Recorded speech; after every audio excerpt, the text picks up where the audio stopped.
In just over a decade, more than $56 billion have been invested in U.S. water infrastructure, driving the recovery of America's worst rivers at a pace that has stunned scientists and engineers alike. Rivers once declared biologically dead are now capable of supporting thriving ecosystems. What is happening is not a slow, incremental improvement over time, but a genuine acceleration. So what has actually driven this dramatic transformation? And why is it unfolding faster than anything people once expected? That is exactly what we will explore in this episode.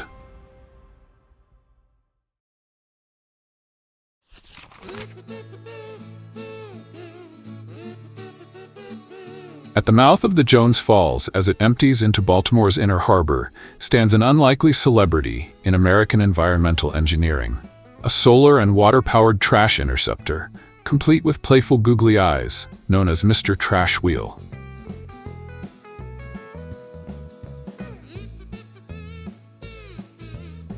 But behind its lighthearted appearance lies an ingenious idea rooted in an ordinary, everyday observation. The idea came from John Kellett, an environmental scientist and former director of the Baltimore Maritime Museum. Each day, as he walked across a footbridge, he watched trash flow into the harbor like a never-ending conveyor belt. Year after year, in one of America's most trash-impacted urban watersheds, funneling vast amounts of debris toward the Chesapeake Bay. In 2006, Kellett called the city with a simple question. Were they willing to listen to a different idea? The response he received promised nothing extraordinary, but it was enough to begin. They were willing to listen. What Kellett proposed sounded almost like a visual trick. By harnessing the river's own current to turn a wheel, the machine would lift floating debris onto a conveyor belt and deposit it into dumpsters. In 2008, the Able Foundation provided $375,000 to fund a prototype. After years of refinement, the fully realized version of Mr. Trash Wheel was officially deployed on May 9, 2014. What happened next exceeded every projection. Within its very first week of operation, Mr. Trash Wheel collected 11 tons of trash in a single day, a figure that surprised even its strongest supporters. By April 20, 2015, after heavy rains pushed debris downstream from upstream areas, the machine pulled 19 tons of trash from the water in just 24 hours, equivalent to 38,000 pounds. These figures were no longer symbolic proof, but hard data. Baltimore moved quickly to scale the model. Professor Trash Wheel was launched in December 2016 after a crowdfunding campaign raised $550,000. Captain Trash Wheel followed in June 2018 under the ownership of the Maryland Port Administration. By June 2021, the largest member of the fleet, Gwinda the Goodwill, was deployed, equipped with 72 solar panels and a grappling arm powerful enough to handle larger debris. Taken together, the Trash Wheel family has removed more than 2,500 tons of debris, over 5 million pounds, before it could escape downstream into the wider river system. Among the collected waste were nearly 2 million plastic bottles and 12.6 million cigarette butts. And in 2015, the machines even retrieved a live ball python, a moment that went viral on social media. In 2023, a new record was set when the Trash Wheel family collected more than 1 million pounds in a single year. These numbers can easily inspire optimism. But this is precisely the point where a more difficult question must be asked. Is this merely a symbolic solution, or a model that can operate sustainably at an economic and systemic level? Each trash wheel costs between $400,000 and $800,000 to build, with annual operating expenses ranging from $100,000 to $200,000. Viewed in isolation, these are not small figures. However, when calculated per pound of trash removed, the cost comes to roughly 20 cents, significantly lower than that of traditional skimmer boats. Baltimore's Department of Public Works spends approximately $1.3 million per year on harbor operations and collects about 420 tons of debris. By comparison, the trash wheels remove more trash at a lower cost. This makes clear that what we are seeing is not a technological miracle, but efficiency created by placing the right technology at the right bottleneck in the flow of waste. The greater value of the trash wheels lies not in the volume of debris they collect, but in the data they generate. After Maryland implemented a statewide ban on phone containers in 2020, the trash wheels recorded an 85 to 90% reduction in phone debris. Plastic bag bans led to a 72% drop in the number of bags collected. These figures are not estimates, they are direct, on-the-ground evidence. Adam Lindquist, former director of the Healthy Harbor Initiative, once said that their ultimate goal was to put Mr. Trash Wheel out of a job. This was not a joke, but a long-term vision. When waste is eliminated at its source, collection technology becomes unnecessary.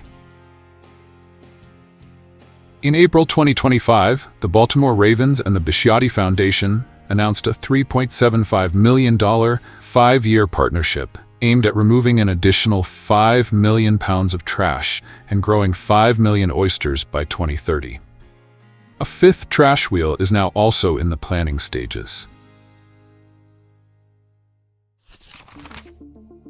3,000 miles to the west, Los Angeles faced a very different challenge, one operating at a much larger scale. That effort traces back to a moment far removed from Los Angeles itself. When a teenager named Boyan Slat returned from a diving trip frustrated by the plastic he saw beneath the surface, a moment that would go on to spark one of the largest ocean cleanup initiatives in human history. When the ocean cleanup deployed Interceptor 007 to Ballona Creek in October 2022, engineers relied on historical data and estimated that the system would collect roughly 60 tons of trash during its pilot phase. Reality far exceeded those expectations. The Interceptor collected more than 125 tons, over 250,000 pounds, more than double what had been projected. The paradox is that these numbers can point to two very different conclusions. Either the technology performed far more effectively than any calculation anticipated, or the people of Los Angeles were discarding twice as much waste as engineers had ever accounted for. During the 2022-2023 storm season alone, the Interceptor captured 155,000 pounds of debris, nearly two-thirds of it plastic and other inorganic materials. A single collection event removed nearly 20,000 pounds. In October 2024, LA County voted unanimously to make the Interceptor a permanent solution, with more than $250 million allocated to projects across the Los Angeles River watershed. Alongside technology, community efforts have remained indispensable. Friends of the LA River, founded in 1986, has mobilized approximately 50,000 volunteers over 34 years and removed a cumulative 1.6 million pounds of trash. Ecological recovery is now becoming visible. The endangered least Bell's vireo, absent from Taylor Yard for decades, has returned. Los Angeles' $11 billion federal ecosystem restoration project is now regarded as one of the largest urban restoration efforts in the world, with completion targeted for the 2028 Olympic Games. If Baltimore and Los Angeles demonstrate the effectiveness of well-targeted interventions, Chicago reveals the consequences of delayed investment. On September 21, 2025, 500 swimmers entered the Chicago River for a 1-mile race through the heart of downtown. It was the first officially sanctioned swim in 98 years, since the last public swim in 1927. One participant, Chris Shane, emerged surprised, saying it far exceeded his expectations. He could see his hand in the water, and it smelled like nothing more than water itself. Reaching that milestone required decades and billions of dollars. The Cuyahoga River was once so polluted that animal carcasses from slaughterhouses caused the water to bubble with methane and hydrogen sulfide. A photograph from 1911 shows a man and chickens standing on the river's solidified surface. Contaminated water triggered repeated outbreaks of cholera and typhoid, killing thousands. The transformation demanded one of the largest civil engineering projects in history, the Tunnel and Reservoir Plan, known as the Deep Tunnel. The project carved out 110 miles of tunnels and created a system with a total capacity of 17.5 billion gallons, preventing more than 1 trillion gallons of sewage from entering the river. But achieving that outcome required more than 30 years and $3.1 billion. Three massive reservoirs anchor the system. The Thornton Composite Reservoir, completed in 2015, holds 7.9 billion gallons and stands as the largest combined sewer overflow facility in the world. The McCook Reservoir will hold 10 billion gallons when completed in 2032.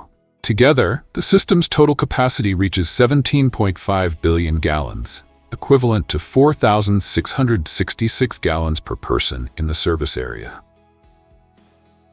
Before the Deep Tunnel, Chicago averaged 100 days per year of combined sewer overflows. After the tunnels were completed in 2006, that number fell to 50 days, a 50% reduction. Areas served by the Thornton Reservoir have seen combined sewer overflows virtually eliminated. Until 2015, Chicago remained the last major U.S. city that did not disinfect its treated wastewater. Biological recovery is no longer an abstract concept. It has become verifiable data. In the Cuyahoga River, the number of fish species has risen from just 10 in 1974 to more than 77 today. More importantly, a 2025 study by the Shedd Aquarium documented, for the first time ever, 24 fish species successfully spawning within the river itself, a milestone never before recorded in monitoring history. Researchers have identified the return of pollution-sensitive species such as brook silverside and mimic shiner, indicating that water quality has crossed the minimum threshold needed to sustain a stable ecosystem. These findings no longer speak of mere survival, but of an ecosystem that is genuinely functioning once again. No river in America carries more symbolic weight than the Cuyahoga. Over more than a century, fires ignited on its surface at least 13 times. A 1968 assessment delivered a blunt conclusion. Animal life did not exist, with only 2 fish species found at a single site out of 22 surveyed. Today, the Cuyahoga supports more than 60 fish species, including pollution-sensitive species such as steelhead trout, northern pike, smallmouth bass, and walleye. In March 2019, the Ohio Environmental Protection Agency lifted fish consumption advisories, declaring fish from the Cuyahoga River safe to eat. To date, 5 of the 10 original beneficial use impairments in the Cuyahoga have been removed, including beach closings in September 2024 and fish tumors or deformities in August 2023. Project Clean Lake, the largest infrastructure program in Northeast Ohio's history, represents a 25-year, $3 billion investment. When complete, it will capture 1.5 billion gallons of combined sewer overflow each year, reducing discharges into the river by 98%. These are not instant victories, but the compounded returns of decisions made early enough and sustained long enough.